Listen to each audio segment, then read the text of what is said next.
Hi friends, ఎలా ఉన్నారు? చూడండి మా మొక్కలు ఎలా తయారయ్యాయో. పైన ఎండల మంట, మా తోటలో పిచ్చి మొక్కల తంట. పోయింది మా గార్డెను. నేను అయ్యాను మా గార్డెన్కి ఒక వార్డెను. ఎవరికైనా పిల్లలకైనా చెట్లకైనా వార్డెన్ ఉండాలి కదండి. చూసారా, 10 days క్యాంప్ వెళ్ళిపోవడం, మొక్కలన్నీ ఎలా తయారయ్యాయో. పిచ్చి మొక్కలన్నీ పెరిగిపోయాయి. ఇవన్నీ క్లీన్ చేయాలి.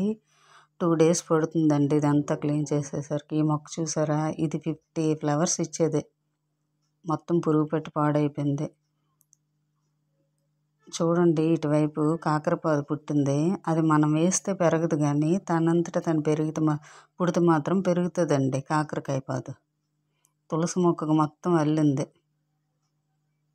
చూడండి ఎలా ఉందో. నేల ఏమున్నా కనిపించదు.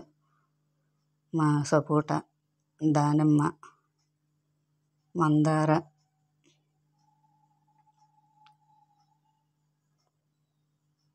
యాపిల్.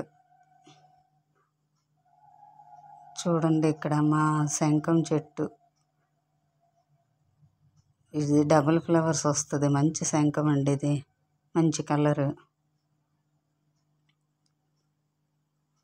మళ్ళీ క్లీన్ చేసిన తర్వాత మీకు వీడియో పెడతాను, మొత్తం నీట్గా తయారు చేసి. చాలా మందారాలు కొని వేసానండి. అన్ని మందారాలు కూడాను పోయేయండి,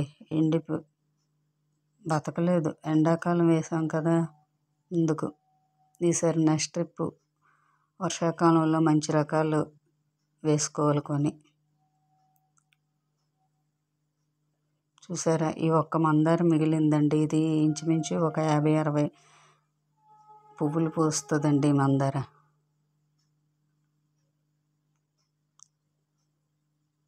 మా ఫ్రెండ్ వస్తుంది, తను నేను ఇది అలాగ మొత్తం క్లీన్ చేసుకుని ఫ్లవర్స్ ఇద్దరం సర్దుకుంటాం.